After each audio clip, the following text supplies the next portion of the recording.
The Man Who Knew Too Much is Alfred Hitchcock's remake of The Man Who Knew Too Much by Alfred Hitchcock.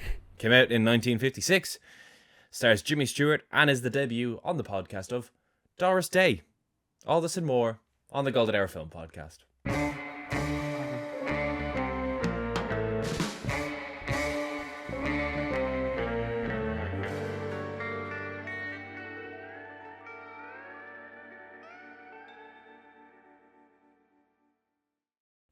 Hello and welcome back to the Golden Hour Film Podcast. My name is Harry Bailey. I'm joined by my co-host, not guest host, Shane Mulvaney. Shane, how does it feel to be covering Jimmy Stewart once again? Listen, Jimmy Stewart is like one of the greatest actors in American cinema, so it's always a pleasure to kind of watch him. And yeah, I don't know, he just has such a kind of likable persona and personality, and yeah, like it's impossible to dislike the man as far as I'm concerned. So every chance we get to cover a Jimmy Stewart movie is absolutely great with me. Yeah, this is...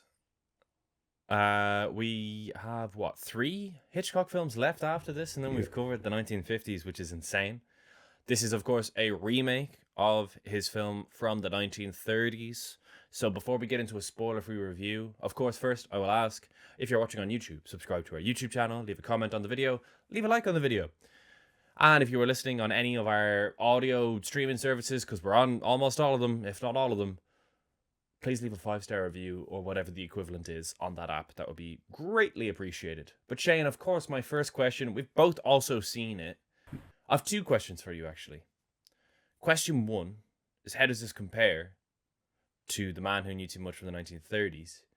And my second question is, how many likes does this episode need to get on YouTube for us to just indiscriminately cover the 1930s original at some random stage as a bonus episode? How many likes would you want us to get on YouTube for that to happen? Obviously, we'll probably cover it one day anyway, so like it's not like it's a once in a lifetime opportunity for us to cover it. But no, we'll cover it one day. Let's call it 30 likes. How about that? Okay, if this episode gets 30 likes on YouTube, we will just shoehorn the original Man Who Knew Too Much episode in on a random Tuesday as a bonus episode. Yeah. But in the meantime, Shane, how do you think this compares? This is obviously not your first time seeing this, nor mine, and you've also seen the 1930s one before, as have I. How do they compare in, as few spoilers as possible, of course? I think the 1930s one is definitely more kind of... it's interesting to watch because it's obviously concerned with the rise of the Nazi Party, and it's set in Britain, which this one is partially, although I think a lot more of the first one, the original, is set in Britain. And it's also, like I said, kind of touches upon like concerns and fears, because obviously it's post World War One, but it's also the rise of the Nazi Party, and people are starting to get a bit kind of antsy about that kind of stuff. And so it's not the only Hitchcock 30s movie that kind of touches upon those things. The 39 Steps in particular, I'd say, is one, and there's one or 2 others as well. But that's like that's definitely like it's just evident throughout the film. This is obviously post World War II, and it's set in like North Africa, in Morocco, and then back in London. So it's definitely, and it's also kind of the political machinations in this are probably a bit easier to. Well, in some ways they're a bit more muddled, and in other ways they are a bit easier to understand. It's interesting, and then I'd say personally I remember on first watch of both movies, I definitely just remember enjoying this one a lot more. I have to be honest with that. I think the 30s one has some really, really good stuff. The Peter Lorre in particular is very fun as the villain. There's one actually great kind of sequence in, I want to say it's set in a church or some sort of chapel, which again there's also a similar scene in this.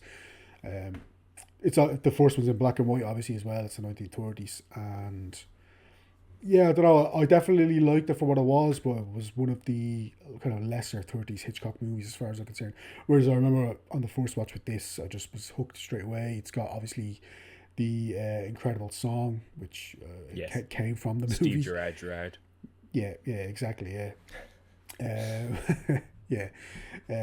it's also got a couple of really, really good performances from Jimmy Stewart and Doris Day. So, for me, I think it's interesting because this doesn't have like a clear kind of charismatic villain either at the center of the movie.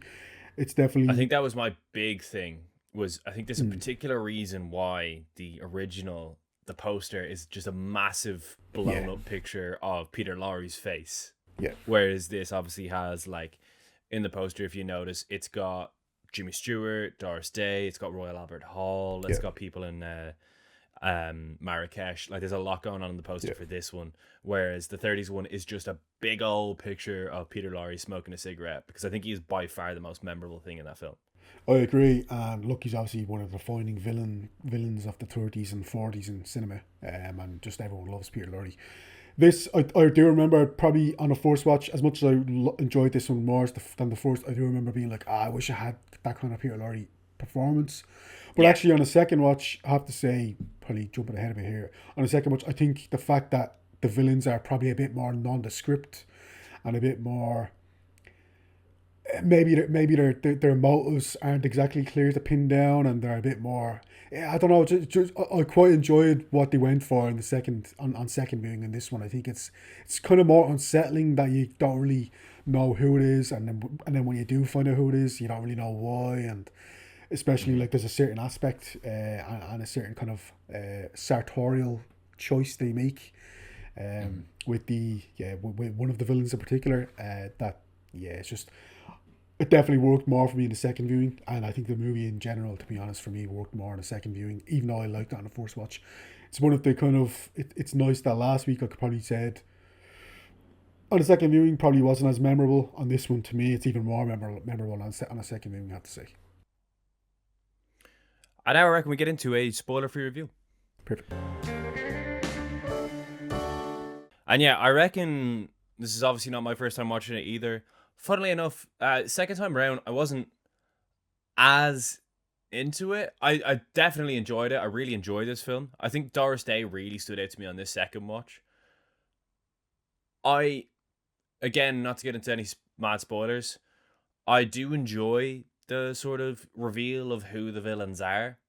But then when you kind of find out who the sort of main orchestrator is, I get the feeling of like we don't really know who it is, because I guess we're probably supposed to feel how the McKennas feel, that this is way over our heads and we've Yeah. never seen this person before.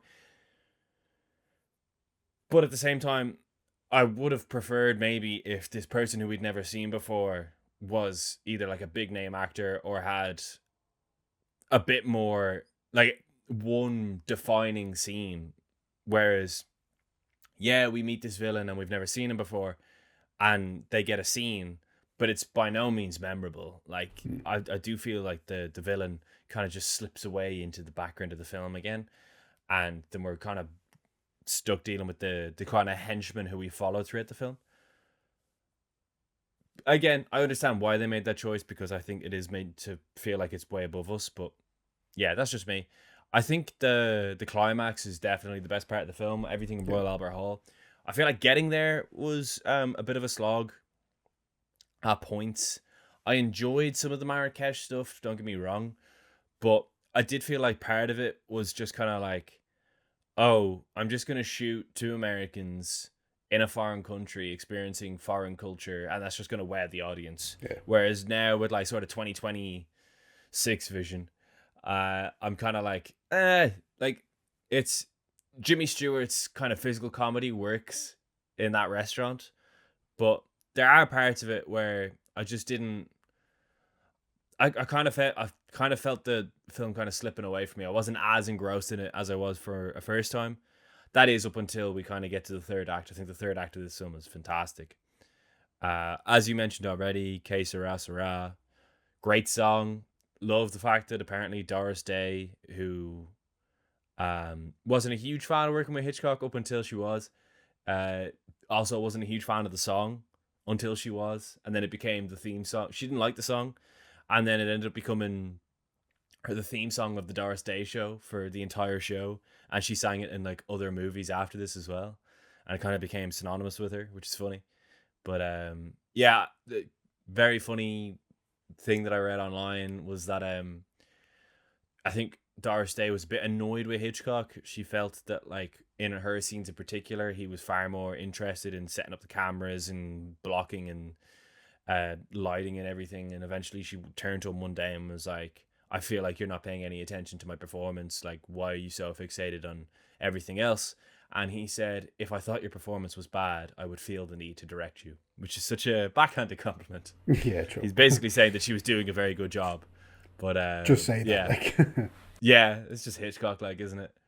But yeah, overall, I really do like this film, and I think it's got a killer final act. But yeah, there's chunks of the first and second act where I wasn't all that into it. What about you, Shane?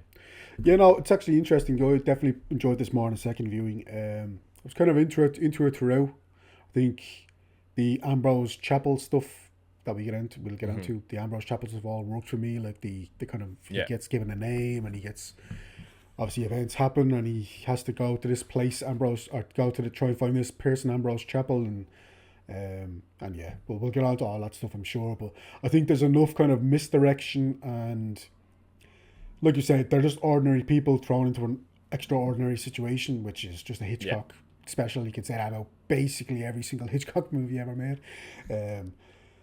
But yeah, I think in particular the fact that they are out of their depth, because not only, like the first one, but they are British people but it's set in Britain, so they're probably a bit more in their comfort zone. These are American people initially on holiday, on vacation, if you want to call that, in Marrakesh and Casablanca and stuff, in Northern Africa.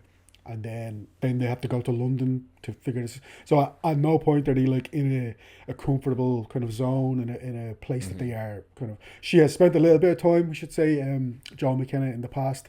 She's a famous singer, obviously, so she spent a little bit of time in London, but not much. Basically, she's passing through, essentially. She's there for a short stop. So like they're in a different continent, they're in a different time zone, different place, and they're just also they just constantly feel like fish out of water, and they're constantly on the back foot and 2 steps behind, essentially. So I thought all that stuff really worked, and then the ending, once we kind of learn who the villains are.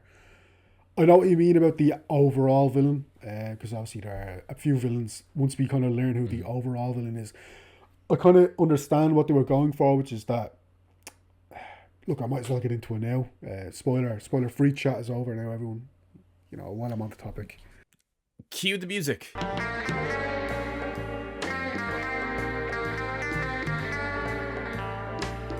Yeah, spoiler free chat. And we're back. And we're back. I kind of enjoyed the fact that it's like, just this dude is just, he is kind of nondescript, and he is kind of nameless and faceless almost, certainly nameless, and he's kind of a mid-ranking member of the British government, and he just wants power. It's probably like your standard typical kind of villain motive, I suppose. He just wants more power than he has, but he's just such a sad sack, and his way of doing it is just so, like, I know he's just kind of sad. Like, I kind of enjoyed the fact that he was just ineffective, and like he set up this whole obviously international conspiracy, but ultimately, like, what does he really want? He wants to be prime minister. Like, surely there are better ways you can do that. So it's like he's just such an idiot. And yeah, I don't know, I kind of enjoyed the fact that he's kind of, I think it's Hitchcock commenting on, like, the fact there are career politicians out there who will just do anything they can to get a bit more power and a bit more influence. And yeah, I think that's probably a part of it as well, in my opinion.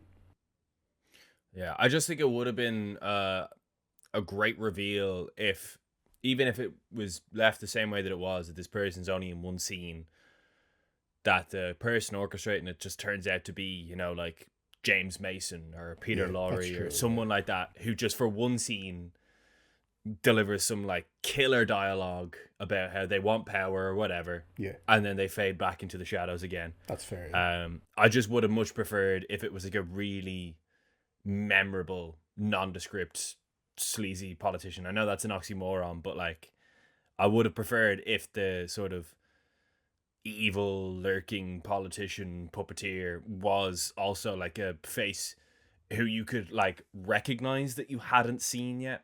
Like, you could be like, oh my god, what the fuck? Peter Lorre. Whereas this guy, you're like, oh yeah, maybe I've seen him. I don't know. Maybe he was in the background of the Prime Minister. I don't know. Maybe he was. I'm sure he was. Or maybe he wasn't. Was he at the airport? I don't know. Whereas I feel like if it was like a big name killer villain, I know this is like way before his time, but this feels like, because watched Gosford Park not that long ago. This would be like the exact scene where like Charles Dance shows up. Yeah, And Charles that's true, Dance just delivers some like killer line and then disappears again. And you're like, holy fuck, Charles Dance? Yeah, that's So like, whoever a mid-50s equivalent to Charles Dance is, I think that's the perfect opportunity to put one of those actors in there. But yeah, the whole Marrakesh stuff, it's fun. It's fine. Like, we're a podcast dedicated to classic cinema.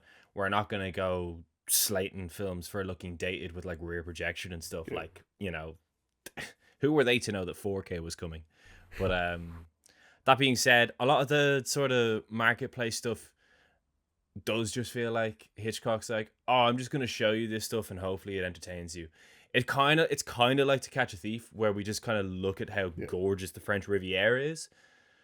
Whereas the difference is he went to the French Riviera and shot those scenes, and it looks incredible, and like the VistaVision looks gorgeous. Obviously, this is VistaVision again, Paramount, but it's just not as it doesn't work in the same way that it works for me in To Catch a Thief, where you're just looking at interesting things. I wasn't that interested in just the things that I was looking at, but what I love about this film is, and you kind of really figure this out when you get to the chapel, Ambrose Chapel, is throughout the film we're bumping into characters or we're walking past characters who then kind of like it holds on or whatever, and you find out that there's a lot of characters in this film who are part of this kind of big conspiracy cult thing that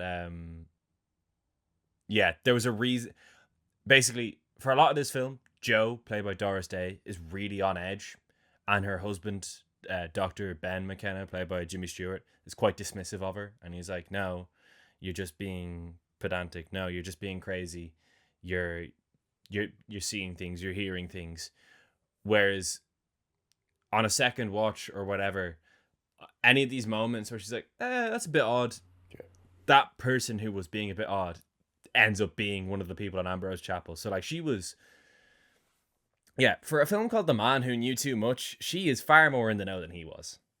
Yeah, I think actually the title's interesting because it could be to do with the Jimmy Stewart character, who was like, he was being given this piece of information by this guy Bernard, this kind of mysterious French, or certainly French Moroccan individual. He turns out to be an agent. Yeah, he's obviously a spy, and he gets given this key piece of information, and that drags him and his family into this whole international conspiracy. And is he the man who knew too much, or is it Bernard himself who has this information and kind of essentially drops this unwitting family into a shitstorm because he... Or is it Hank, the child who knows how to spell hemoglobin? He knows quite a lot.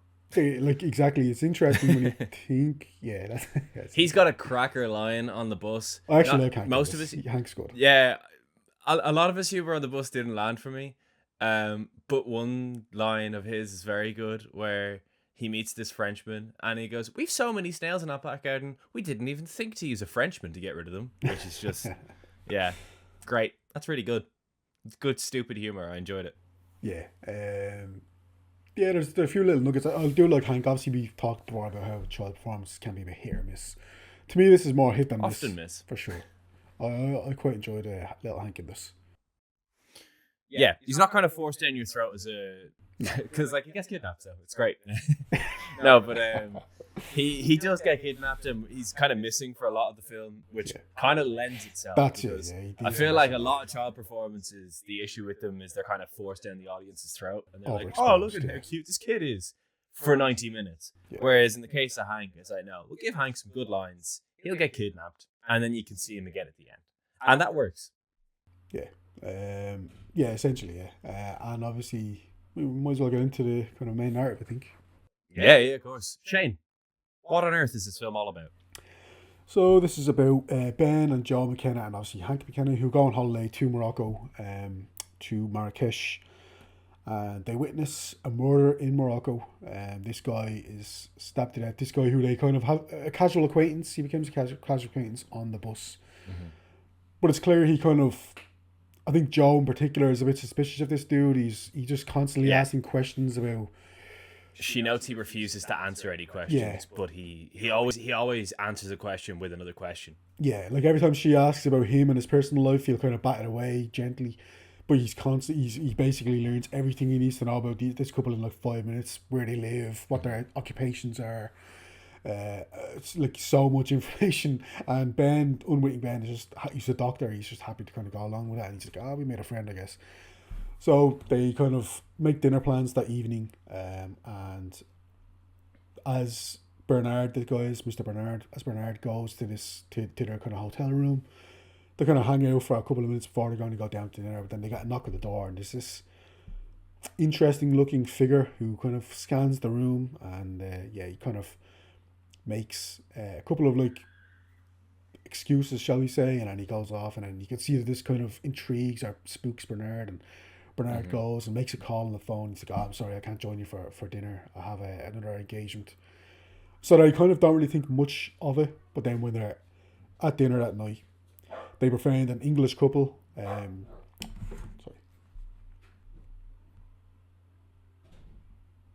They befriend an English couple, the Draytons, and wouldn't you know who walks into the restaurant at that time but Bernard with a woman. And so obviously they're a bit peeved that Bernard has basically last second cancelled their plans, but then there's just swan into the same restaurant with a woman. Yeah, with a woman. So it's like, well, she obviously got a better offer. But at least they've befriended the Draytons, so at least their evening isn't a total dud. Yeah, worth noting as well that at one point Joe noticed that the Draytons were staring at them in the hotel a bit funny, and she does say to Ben like they're watching us, and he's like, you're women. Turns out she was right. Anyway, yeah, in the fair there's a bit of a scuffle, and Mrs. Drayton takes Hank back to the hotel whilst, as you said, they witness a murder. Turns out it was Bernard, big knife in his back. Also worth noting that Bernard was being chased by the police, and then this other guy dressed almost identically to him just swings in out of nowhere, stabs him, and then runs away. Bernard falls at McKenna's feet, Ben, and he basically whispers in his ear something that Ben writes down. A policeman then comes and takes the McKennas and Mr. Drayton to the police office, or to the police headquarters, I should say, to make a statement. But it's very quick and very evident that the McKennas are getting roped into some sort of conspiracy because the sort of main policeman's putting words in their mouth and wants to know what they're up to and thinks they're very suspicious. When all of a sudden Ben gets a phone call and he answers it, and it's this mysterious guy who again leans into the fact that we don't know who the villain is at the end. We never see this guy again either. It's just the back of some guy who's like, if you tell him what you wrote down, Bernard's last words, we're gonna kill Hank. It's like, whoa. He puts the phone down and Mr. Drayton's like, ring Mrs. Drayton. I thought she said she was going back to the hotel. He rings. Turns out they didn't make it back to the hotel. So Mr. Drayton goes back to the hotel to investigate. But by the time the McKennas get out of police HQ to get back to the hotel, he finds the concierge who tells them, yeah, Miss Drayton and Hank didn't come back and Mr. Drayton's already checked out. And it doesn't take long for Ben to kind of put together, after, he sedates his wife. Yeah, it's a crazy scene, yeah. Crazy scene. Doris is really good in it. It's actually quite a hard watch. He sedates his wife and then tells her, yeah, our son's been kidnapped because Bernard thought that we were the white couple he was looking for. When it turns out that the white couple he was looking for were the Draytons, who have kidnapped our son and have fled the country. So, also, I've just sedated you. Yeah. Sorry. So they travel to London, where they find out that chapel, Ambrose Chapel is. They find out this guy Ambrose Chapel, and obviously they know that that's where Hank is. So they go there, and then there's a great scene. He's a taxidermist. Yeah. They also, Miss McKenna lets them speak to Hank on the phone to make sure he's okay. Sorry, Miss McKenna, Mrs. Drayton lets them speak on the phone to Hank. He's obviously a bit distressed, but anyway, he goes but they kind of have to entertain some of Joe's old kind of friends from London. They also have a bit of a run-in with Scotland Yard in the airport too, but they kind of fob Scotland Yard off and are like, no, if there's any inkling that we're using your guys, they're going to kill Hank. So they basically dismiss Scotland Yard there and then. Yeah, so he goes to this place, Ambrose, where Ambrose Chapel is, and it's shot so well, so that the streets are deathly quiet. This guy kind of, he thinks he's being followed, and then the guy kind of walks past him, so he's not sure what's going on. This guy goes into this like alley where this taxidermist place is, and then Hitchcock just shoots the shit out of this. It's like around every corner, you're not sure if someone's going to be lying in wait or if there's Yeah. is there going to be a surprise waiting? But no, it's just a taxidermist. So he goes in, a bunch of dudes are there at their work, and he eventually goes up to this older man and he says, "Yeah, you're Ambrose Chapel." He goes, "Oh, you must be looking for my son, Ambrose Chapel Jr." And it turns out this Ambrose Chapel guy doesn't know what the hell he's talking about. He thinks Yeah. that he doesn't know he's not some like secret undercover agent that's like playing both sides, or that's like a secret government agent. He's just a taxidermist. So they all try to restrain. Ben, but he eventually kind of escapes. And as he's on the way back, Joe realizes, with the help of some of her friends, Joe realizes that Ambrose Chapel isn't a person; it's a place. So it's a chaplain, and so they leg it over to Ambrose Chapel. Yeah, they go over for a service and they kind of blend in with the service until Mrs. Drayton spots them. And one of the best parts of this entire film is them trying to be inconspicuous. So Jimmy Stewart is just stood behind a pole, which somehow covers the majority of his body. And then you can see when everyone sits down for the service, you can just see kind of the side of his head behind this pole sitting down. It's really good. Whenever they realize that it is the Draytons who are running this service in Ambrose Chapel, Joe goes out to call Scotland Yard but can't get through to them and is told that they're going to Royal Albert Hall. Meanwhile, the Mr. Drayton has called off the service whenever he figures out that they're there, and everyone leaves except for Ben. Joe basically becomes like obsessed with getting this information to Scotland Yard, and Scotland Yard proved pretty useless. So, in kind of a roundabout way, she realizes that she needs to get to Scotland, or she needs to get to Albert Hall as soon as possible.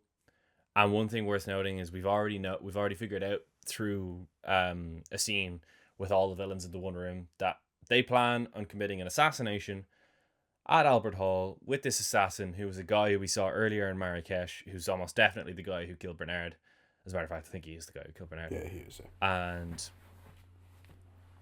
he is to shoot the Prime Minister whenever the cymbals player smashes the cymbals together during a particular song. So she doesn't realize this, but she's going basically to Royal Albert Hall, and she's about to basically encounter her own sort of mad conspiracy thing when Ben gets into a scuffle in the Ambrose Chapel and gets knocked out. But he also screams out for Hank and hears that Hank's there, so he knows that he's in the right place. But yeah, they knock him out and they kind of tie him up or whatever. Yeah, Joe calls for help, obviously, from Scotland Yard, and eventually they come. But at this point, the villains have all kind of fecked off, and Ben is still in there. It's a great scene. So eventually, the police kind of look around. There's no one there, so they say, "Look, we can give you a lift to somewhere." She asks to go to the Royal Albert Hall, but they're like, "It's too far. We'll drop it at the nearest taxi rank." So eventually, she gets there, but it's a great scene then of Ben having to kind of climb up this bell tower, and just the sheer commotion of it. Like, obviously, the entire like surrounding houses and stuff are all coming out. Like, what the hell is that? Eventually, he manages to escape. He legs it to Royal Albert Hall, and then we get that incredible kind of essentially the ending of the movie, where again Hitchcock shoots this so well. I think from here is where he really starts to cook. Every kind of you're anticipating this like cymbal shot. Yeah. Every single time. So this orchestra is playing.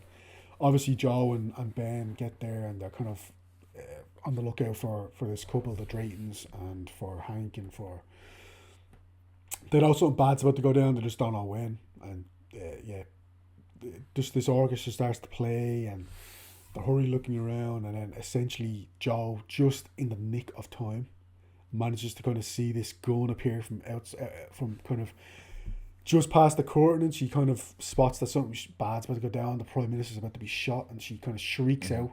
that gives him just enough time to kind of turn his body in such a way that he's only shot in the arm, he's not obviously killed. And yeah, the assassination attempt has been foiled thanks to the McKennas, and the Prime Minister is a very, very happy man and a very obviously grateful man for this. Yeah, I'd like to point out, obviously we shouted out Robert Burks, I should say, not long ago. I'd like to shout out a bit of a low-key legend, which is a terrible wrestling nickname, but in this case it kind of works.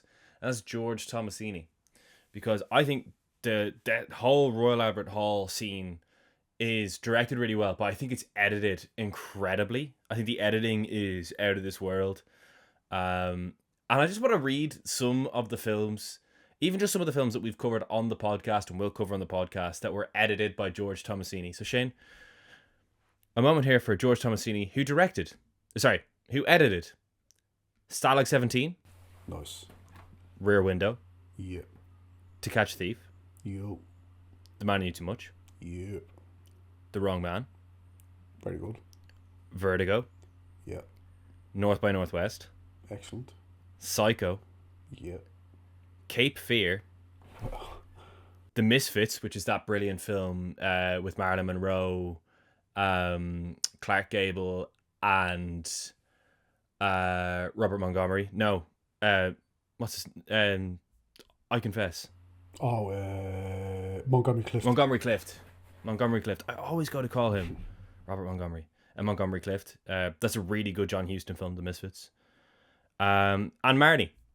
They are just some of the films that George Tomasini has edited in his illustrious career. Shout out to George Tomasini. What a guy. What an editor. Excellent. Yeah, the Draytons are obviously shocked to discover the mission failed, and then we see the scene with the ambassador. You mentioned, I kind of understand where you're coming from as well, where he kind of, like I said, he's kind of a nondescript, middle-level kind of politician who dresses him down for kidnapping Hank, and because he's like, look, that was just a kind of spanner in the works that we didn't need. It added a whole other level of complication, but now that you've done it, he says, now that you've done that, you're gonna have to take care of it. He basically wants them to kill Hank, and then Mrs. Drayton lets out like a big shriek in protest. Pretty great. And then they know essentially that Hank is at the embassy, but they can't really do anything because it's foreign land. So it's like it's essentially seen as foreign land, as foreign territory, obviously. Mm-hmm. So they call in a favour from the Prime Minister to be able to attend the function that night that he's going to go to, where essentially they're going to try and assassinate him on a second time. Essentially they're going to try and kill the Prime Minister for a second time. But she's like, look, invite us there, and we can obviously, they don't tell the Prime Minister this, but obviously the plan is to get Hank back. And so she gets invited to sing in front of this ceremony, and another great scene, obviously, Que Sera Sera. So as she's singing it, Lucy Drayton is upstairs with Hank kind of getting ready to obviously off him. And she's obviously, as we've seen, she's obviously mightily conflicted about actually doing this to this little kid who did nothing. And so he starts to kind of whistle back, and at this point she's like, go. Ben finally finds Hank, and then just as they're about to escape, Mr. Drayton comes along and points a gun at them. Yeah, it's pretty funny as well, because Mr. Drayton's like, right, it's time for my big evil villain moment. I'm going to hold a gun on you guys till I get to a taxi rank. Nope, judo flip down the stairs, you're dead. Ben just dispatches of him. It's pretty great. There's a brief moment of tension where they walk down the hall, and then as soon as they get to the staircase, Ben's like, I'm done with this. Wrap the film up, lads. Just throws him down the stairs. They escape the embassy. And then, pretty funny. Those mates of Joe's who came over are just all like passed out asleep in their apartment, and then they kind of barge back into their apartment and they're like, sorry we kept you so long, we just had to pick up Hank. The end. It's pretty great. It's pretty wholesome. It's a pretty fun ending. Yeah. Go for it. Yeah, I dug this on a second watch, I have to say. It actually went up in my estimation. Like I said, I enjoyed it more than the original, and I definitely enjoyed it on a first watch, but I don't know, just definitely clicked more for me on the second viewing. I thought the pacing was quite good. There's enough twists and turns and kind of intrigue throughout that is like, I mean, obviously I knew what was going to happen, but I think it just worked for me on the second viewing. I think especially the scene, like I said, where he's walking into Ambrose Chapel, the place, not the, well, not the place, sorry, the person he thinks that is Ambrose Chapel. And the orchestra scene in particular, I think those are absolute bangers of scenes. And Doris Day's great, Jimmy Stewart's great, and yeah, just really, really clicked for me on a second viewing this. So I'm in 4 out of 5. Yeah, I like this a lot. Don't get me wrong. I think depends on like what order you've seen Hitchcock in. I'd actually watch this after I watched the original, and also notably after I watched the 39 Steps. Obviously, the 39 Steps is a very similar final act. Don't get me wrong, the final act of this is incredible. It's edited so well, it's so tense. But Hitchcock literally did it before, which maybe caused it to. I certainly still think that it's an incredible sequence, but I'm kind of like, it's the best part of the movie for me, but he's also done it before, so I guess subconsciously, I don't know. I gave it 3.5 stars, don't get me wrong. I really like this film. I don't want people to think that I don't like this film or even think that it's just good. I think it's great, but yeah, it wouldn't be my absolute favorite Hitchcock film. I think it's in that sort of B tier of Hitchcock with, the 39 Steps, and I'd probably put like The Lodger in there and Foreign Correspondent. I think it's in there with those films. I think it's really good. I think Doris Day's performance is particularly good. I really liked her in this film. Shout out her on her podcast debut. Jimmy Stewart's good. He's very good. I think their marriage is quite interesting because they're clearly not a happy couple. They mention at one point, she says to him, "Oh, is this our monthly big fight?" At one point, which you can tell that they're clearly not an incredibly happy marriage. Like there's also a point where they get into a big domestic over why can't they live in New York or whatever, and it's like, oh, that's interesting. Yeah, I don't know. I think I maybe would have preferred if Doris Day's character kind of had not necessarily an "I told you so" moment, but a moment where like everyone recognized that she is like the one who's fucking getting this son. Like Ben went to a taxidermist. Obviously, whatever. He's gone off to a taxidermist and he's after sedating his wife, and he's doing all these things and he's never necessarily held accountable for. He also fails to get the assassin in time. Yeah. Whereas like Joe's like, no, I'm on my shit. I'm going to Royal Albert Hall. I've found him. I'm gonna scream to put him off. I'm now friends with the Prime Minister. Like she is on her shit. She sings Que Sera to find her son because he starts whistling and then they know he's there. Like she is absolutely on the ball in this film. And I just feel like the Joe character doesn't necessarily get the recognition she deserves at the end. That like, for a film called The Man Who Knew Too Much, whoever that man may be, Joe's character for me like carries the narrative of this film. She is essential to, getting the film from point A to point B, and I just would have preferred if her character, even if she was the one who at the end was like, sorry, we're late, we had to go and get Hank. I just feel like she's maybe missing a little bit of recognition for me. Bernard Herrmann's score is good. He obviously would do better, because obviously Psycho. But it's a good score. It's a good first collaboration between Hitchcock and Herrmann. And yeah, ultimately for me, the third act of this film is definitely the best part of the whole film. I really like the third act of this film. Totally agree. Do you reckon we have time for a quick game of Guess the Movie? Or yeah? No, yeah, let's crack on gonna with one round anyway, yeah, for sure.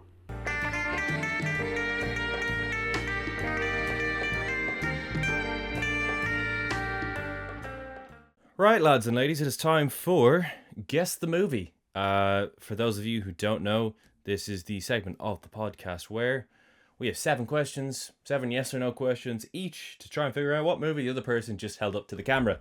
So, for the audio listeners at home, you have no choice but to play along. If you want to play along with our YouTube audience, don't look at the camera whilst we're about to show what we're about to talk about. Shane, would you like to go first or second? I'll go second. I'm still trying to find a movie here. So. No problem. I'll get one here now. I actually have one. I might as well go if you're still looking, will you? Yeah, cool. Go for it. Hands up. I am looking away. I am looking away. Hopefully that's... Oh, sorry. Here we go. Yeah, go ahead. Is this a film that I've seen before? Yes. Is this a film that you've seen before? No.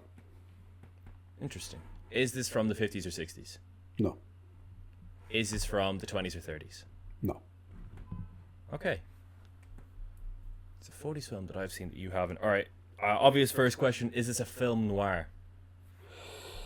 Good question. I believe it probably is. Okay, interesting. Yeah. I think it's a noir. Yeah. Yeah, I think it's definitely a noir for sure. Okay. So films noir that I've seen that Shane hasn't from the 40s. Yep. We could be onto something here, lads.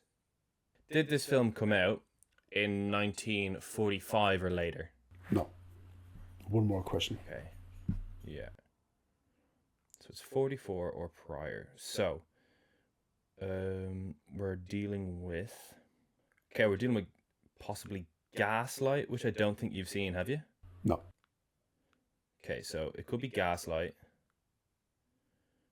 Ministry of Fear is like sort of a noir. No, like it is a noir. Yeah, I'd kind of consider. Yeah, it's a noir. Gaslight, Ministry of Fear. Woman in the Window is very much a noir, which you haven't seen, have you? No, I haven't seen that. Okay, you haven't seen The Woman in the Window. Right, is this film directed by Fritz Lang? Yes. A 50-50 shootout. Good God. It's either The Woman in the Window or Ministry of Fear. So.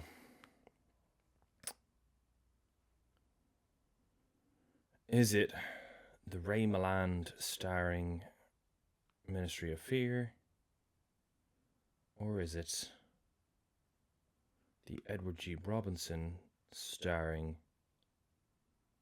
The Woman in the Window, both of which obviously feature the great Dan Durya as well, who, if you aren't aware, is a really underrated actor.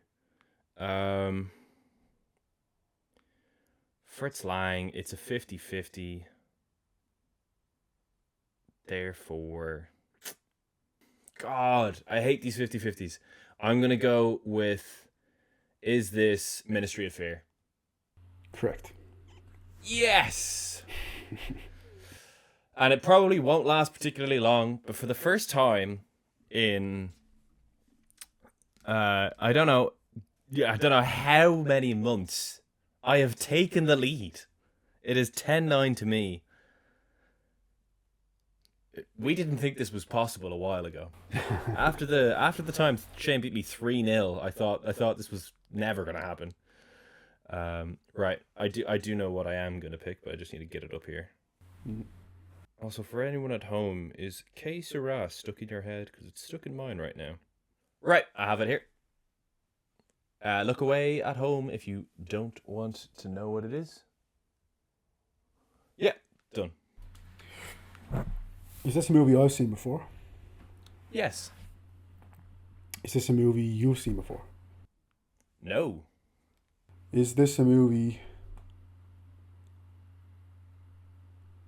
from the 40s or 50s? No. Is this a movie from the 60s? No. Shit. Is this a movie from the 30s? Yes. Right. 30s and only I've seen. Have I seen many 30s films this year? Let me have a look. I wonder if it's... I don't want to ask the question and waste the question, but let me see. How many I've seen this year? It's not many anyway. I haven't really seen many. Is this a film starring Cary Grant? Oh. Yes. Yeah, right. So it's not You Only Live Once. I was wondering if you went with a Fritz Lang movie as well, but you didn't. Right. Okay. So it narrows it down a bit. Yeah, you've one question left. Only Angel of Wings definitely could be that. Holiday could be that. You've seen Bring Up Baby, so it's not that. The Awful Truth. How do I narrow this down? Is the question. Crap. The Awful Truth. It's about 3 options, I think, here. Yeah, it's definitely three options. How do I narrow it down is the question. One question, use it Right, well, wisely. Jean Arthur's in Only Angels Have Wings. Catherine Hepburn's in Holiday. And The Awful Truth is Irene Dunn. Leo McCarey.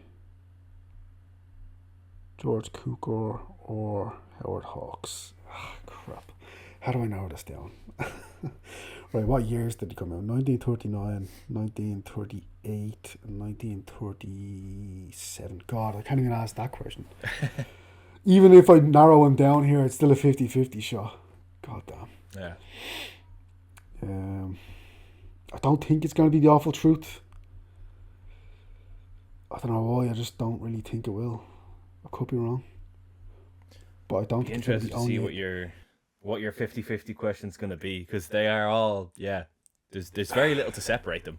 No. I don't think it's going to be Only Angels of Wings, because you know how much I love that movie. And it'd probably be a bit easy for me to pick, maybe, potentially. I'm going to say, see that film soon. Is this movie directed by George Cukor?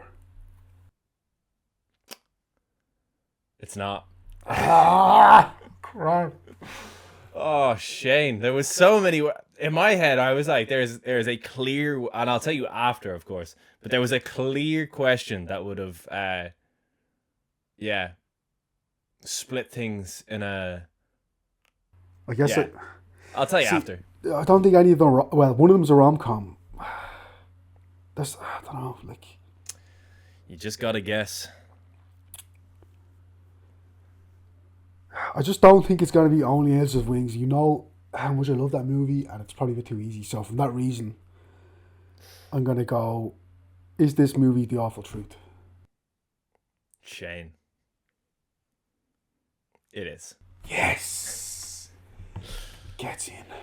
Had you asked on that 50-50 question, is this a film directed by a director we've covered on the podcast before, you would have been left with the answer.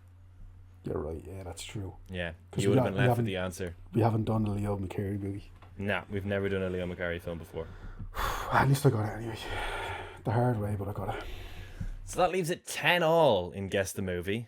Yeah, wild. Next week is the fairly long-awaited return to the podcast for one Henry Fonda. Genuinely, when was the last time we covered him? That's a good question. God. It's been ages, I feel. Is it 12 Angry Men? It could be. I want to check that, because I don't think we've done many others. It genuinely feels like the last time we covered Henry Fonda could be in the first year of the podcast, in the first couple of months of the podcast. That's a good question. Let me see. We haven't done Failsafe. We haven't done Oxbow Incident. We haven't done You Only Live Once. Yeah, it's literally just 12 Angry Men. Wow. That's crazy. That is wild. We do need to do like The Grapes of Wrath and the lady. Yeah, Grapes of Wrath is a great film, and Jezebel with Betty Davis is in that Betty Davis collection, so I'm going to actually watch that soon myself. Obviously, Oxbow Incident, fantastic. Once Upon a Time in the West, fantastic. Yeah, wow, that's crazy to think. We've covered probably both of his children more recently than himself. That's true, yeah. That's very true. Have we covered Jane Fonda?